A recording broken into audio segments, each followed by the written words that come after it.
even if you have to kind of make it so you're financially squeezing, if that's going to put pressure on you to function like a CEO, that's probably what's best for you and the business anyways. We drew a line in the sand and said, okay, this is our niche now. We're doing podcast outreach. And, this has actually been like by far the most profitable business that I've run. It is niche. Business is not easy. It's like you have to be committed, dedicated, pivot a million times and still find, a way to be motivated after all that.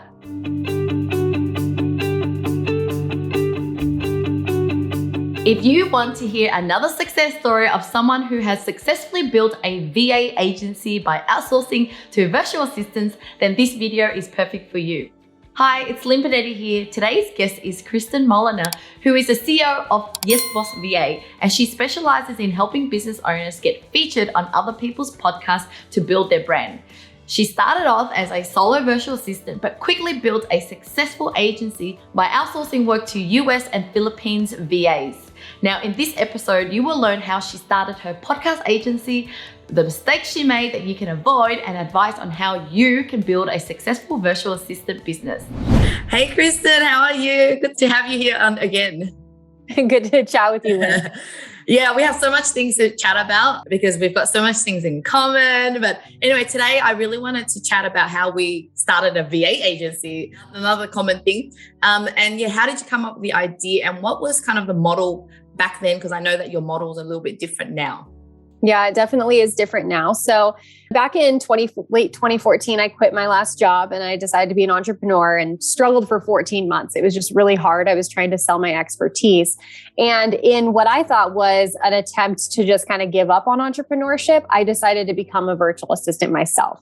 It felt really easy to be able to just kind of like apply for a job and get a job and do the work. It was very straightforward. Obviously, this is how like corporate works. So I did this. I got my first job. And what ended up happening is the guy that hired me, really great guy, he hired me to manage a nursing blog platform. So I was supposed to write blogs and do the social media and like kind of everything from scratch. He was like, this is my idea. Tell me how you're going to do it. So what ended up happening is I sat down to write the very first blog for the nursing industry. And I thought, are you kidding me? I can't believe I'm doing this. I hate this. This is awful.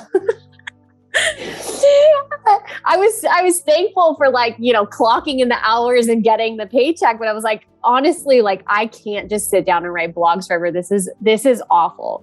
And there was something in me that I had learned in that 14 months of trying to become an entrepreneur about leveraging time and, creating passive income and all this stuff that I thought, you know what, even though at that time I was making $15 an hour, which is really, really little, I was like, if I can find somebody who can write these blog posts for less than $15 an hour, I would rather make a little bit of money doing this and not have to spend any time than spending all my time making $15 an hour. So I found somebody who was willing to be an intern for me. She was a college student at the time. A minimum wage in her state in the US was $7 or $8 an hour. So I thought, awesome, I'm going to make, $8 an hour doing nothing versus $15 an hour doing all the work. And what I noticed is it literally took all the caps off of my capacity. I could sign as many clients as I wanted as long as I got really good at hiring. So, I think it was within 3 weeks of getting my first client, I technically was already using the agency model because I saw too many limitations of doing it myself. Yeah, that is so good because I do see a lot of VAs that just can't see that because they think that by taking on all the client and, well, it's already hard getting the client, so I might as well keep it to myself, but then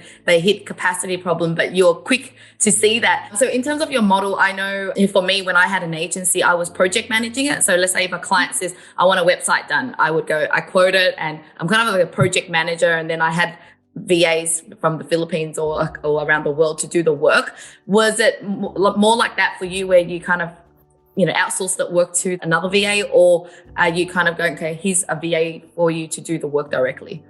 So my business definitely progressed as I went. So I started by being what I was calling the account manager. So I was the face of all of the work with our clients. I did all of that liaison, which is exactly what you're saying, project management.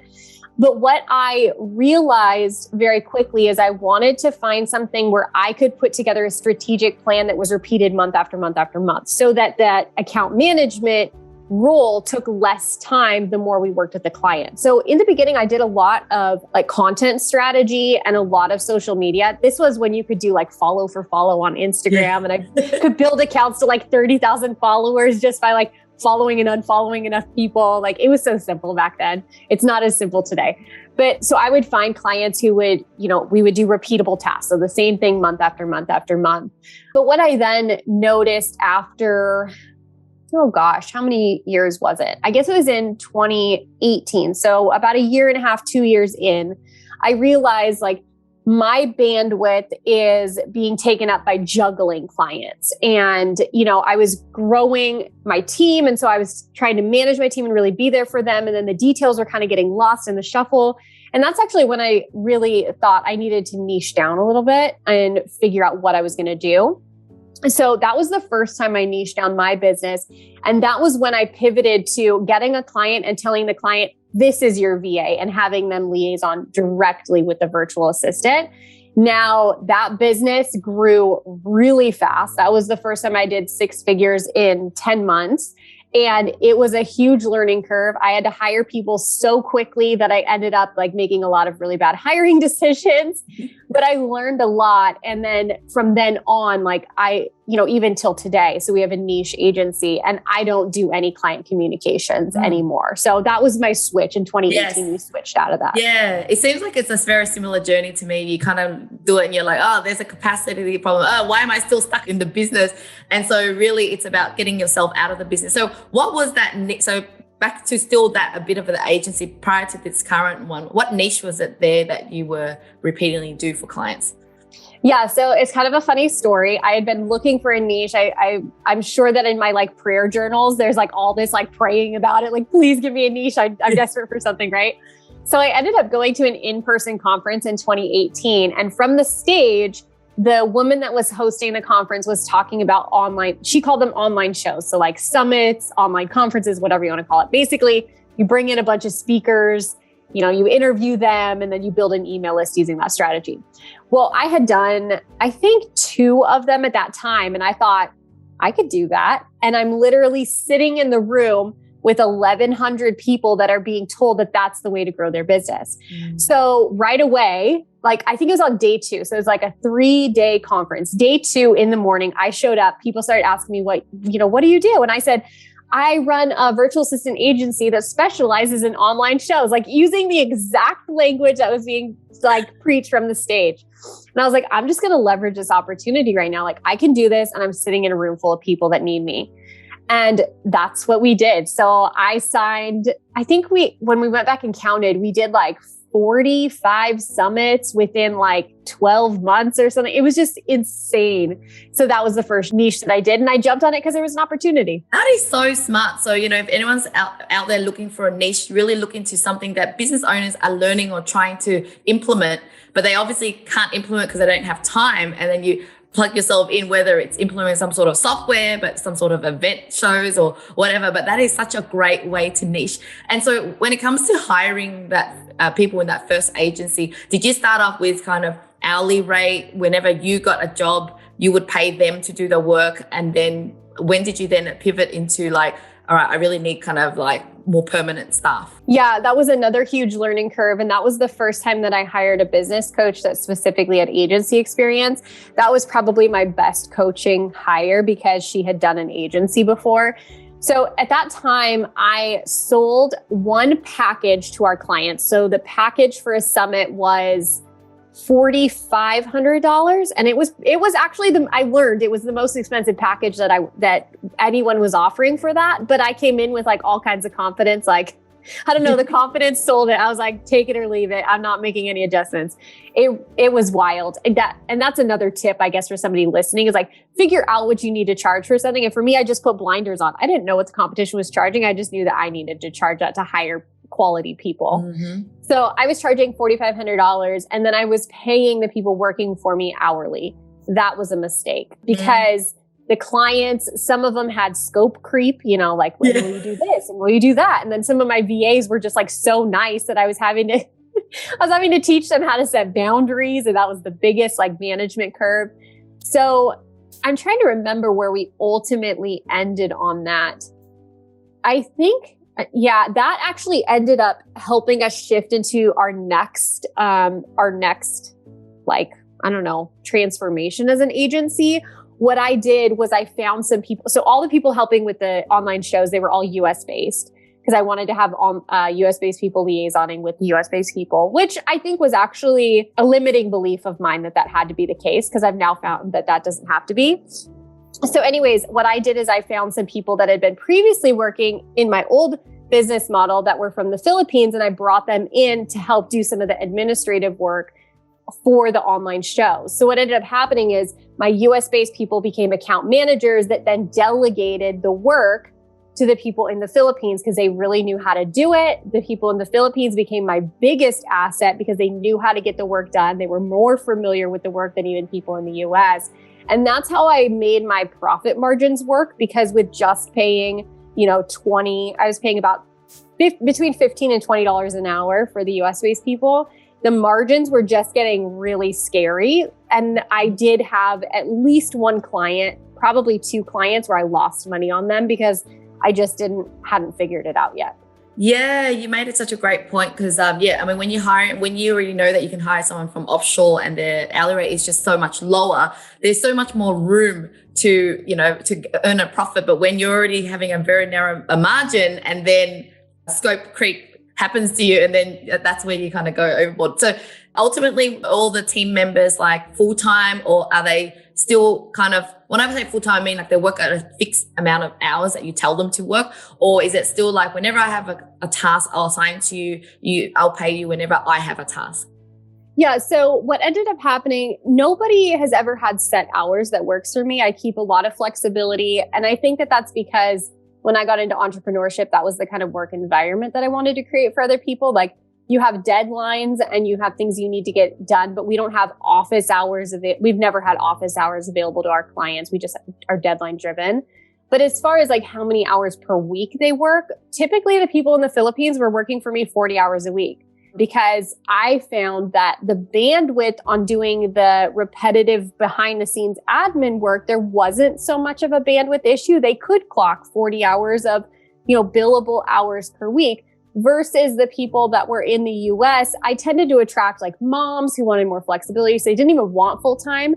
But the other thing was the bandwidth issue, which became a whole nother like thing that I had to overcome. Was US based account managers for me, they would say to me, like, I could only handle like 3 clients. And with 3 clients, I'm like stressed and not sleeping at night. It's like too many details. Even if they were only working like 15 hours a week handling 3 clients, it was just too much for them.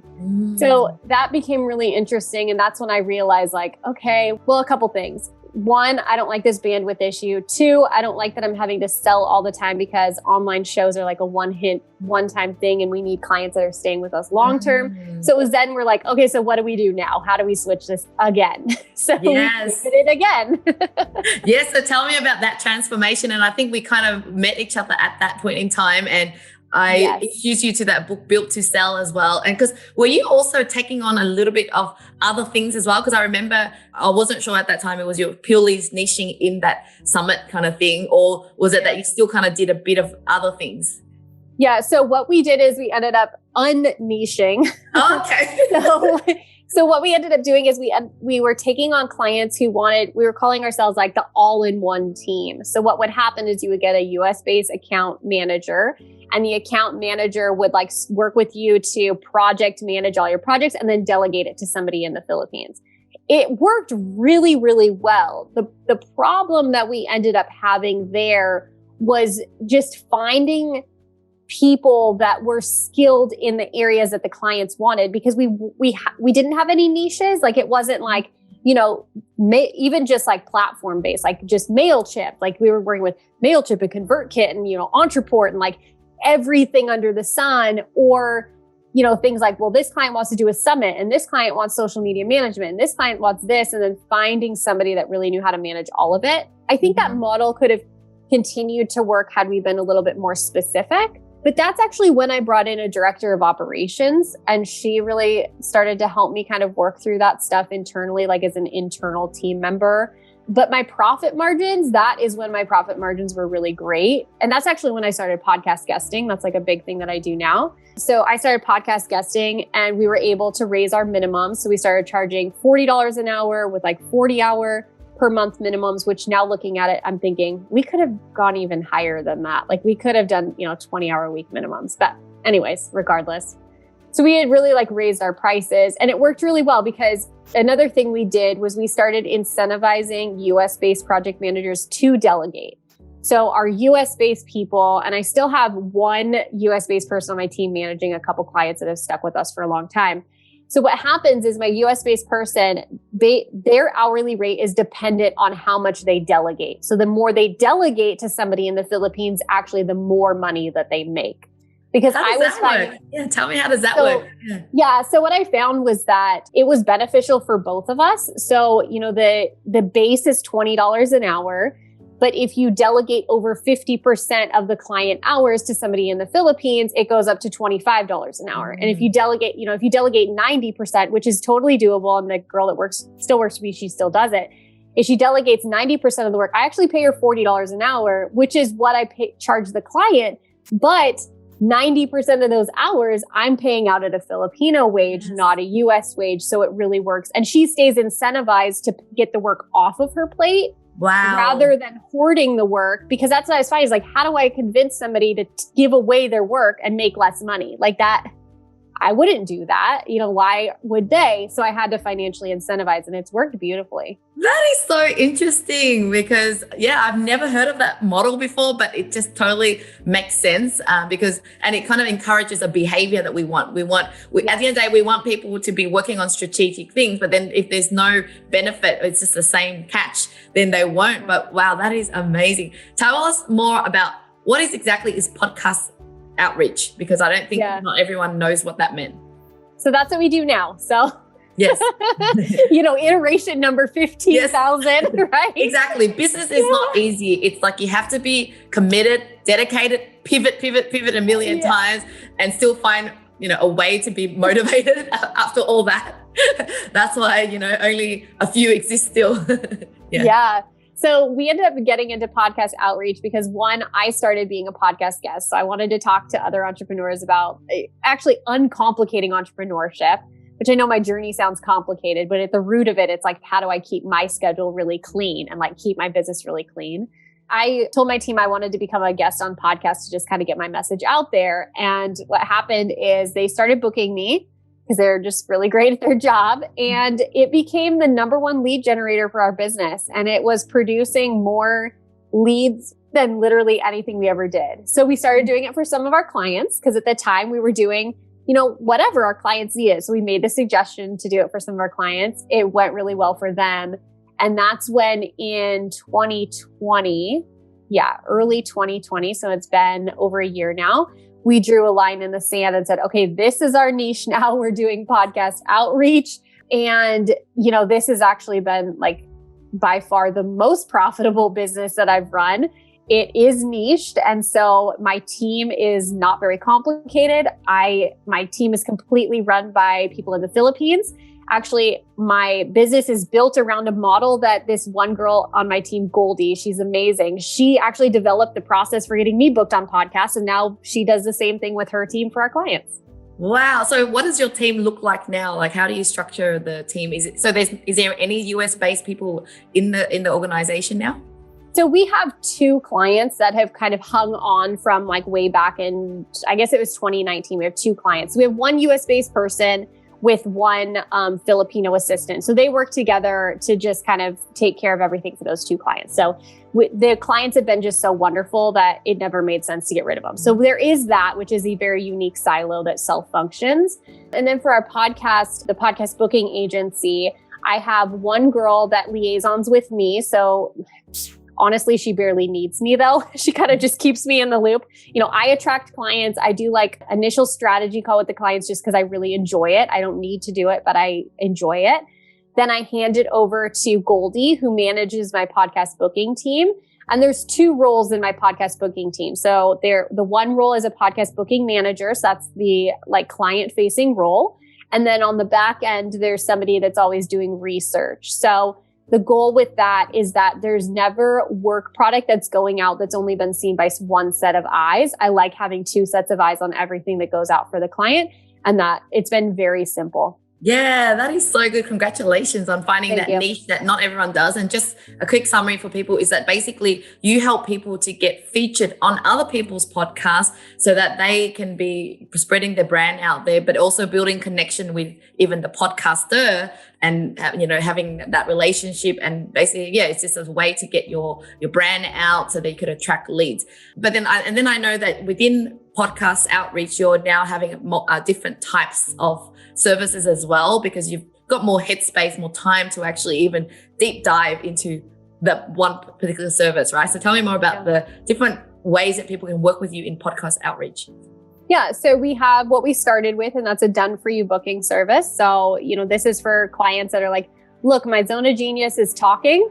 I don't want to build a team. I just want somebody to, you know, help me show up so I could just talk about what I know. So we have a done for you service, you know, completely concierge. And then we have a done with you. We have found that sometimes clients have varying needs. Either they want to have more flexibility in the number of bookings they get per month, or they have an existing VA that they're looking for a really high return on investment task for them to take over. So we come in and we do all the PR prep. So we help write, you know, a really good pitch and kind of point you in the right direction as far as strategy goes. But then we teach somebody internally on your team to then go out and get you featured on podcasts. I've really loved that because that's the closest match to what I did. You know, I worked with somebody on my team to come up with my own PR prep, and then I handed it to somebody internally. Yeah. And so I can like dial it up and dial it down whenever I want. I mean, the ROI is just, honestly, it is just insane. The last time we calculated, I was doing like, for every podcast appearance, the business was generating like at least $2,000 worth of revenue. And I was like, well, I'll spend, you know, half hour to hour with people all day long if I'm getting that kind of return on investment. Yeah, it's really great. That is so amazing. And I've experienced your own service as well. And I love it. I just love that you just take it all away from the client. Like, you know, you write an amazing pitch, you pitch it at 4 people, and then all of a sudden I get invited into podcasts. So yeah, do check out your website. What is next for you in terms of your team growth? You know, I remember you said, I'm going to be hiring someone so that eventually I don't have to do the strategy or whatever it is. Like, what's in the pipeline in terms of growth and taking you out of the business even further? Yeah, so this is a very serious question I had to ask myself because I am now pregnant. So I'm expecting a baby in February, and I don't want to stop with the leads. Like I don't want leads to end. So I have been over the last couple of months really carefully documenting my sales call process and my onboarding strategy process to the point where I now just read scripts. And so, you know, I'm doing this thing that I really enjoy, but it's become more administrative than anything else because I've just really documented exactly how to do it. So my plan is to bring in somebody that can, and I'm going to be looking back to my old team that doesn't work with me anymore, some of my higher level people that I just haven't needed. I'm going to be looking back there to see if I can bring in one of those girls to help me with the sales calls and then with the strategy. So Yay, we'll see, but I feel really confident about my ability to hand it over to somebody else. Yes. And then, you know, I could be having a maternity leave and watching the business continue to grow. Exactly. It's like you want to be able to work because you want to, not because you have to, and stressing out. What would be the takeaway that you want people who are thinking about growing their agency or but maybe haven't even started an agency, a VA agency? Any last final takeaway? Yeah, my biggest takeaway, because I hear people use this as an excuse a lot, there's never a time where you can't afford to hire help. You know, I like to share some like hard numbers with people. Like my first job, I was getting $15 an hour, and I still found a way to delegate and make it profitable. And I think that people lose sight of the fact that they need to remove the barriers, the capacity barriers, and delegating removes capacity barriers and keeps you in the role that you should be in as a CEO. The CEO should be growing the business, not doing the work. So even if you have to kind of make it so you're financially squeezing, if that's going to put pressure on you to function like a CEO, that's probably what's best for you and the business anyways. Well, thank you so much, Kristin. I really love our chat today. Thanks for having me. It was fun. Well, thank you so much for watching, guys. If you're interested in starting your own outsourcing or virtual assistant agency, well, I would love to invite you to join my mentoring program called outsourcemasters.com. In this program, you will get to ask me any questions regarding your business, and you get to access me live through our fortnightly live coaching sessions. I'm going to share with you all the templates, resources that I personally used in my business outsourcing angel as well. Well, thanks again for watching. And if you want to learn more about starting a VA business, check out this next video here.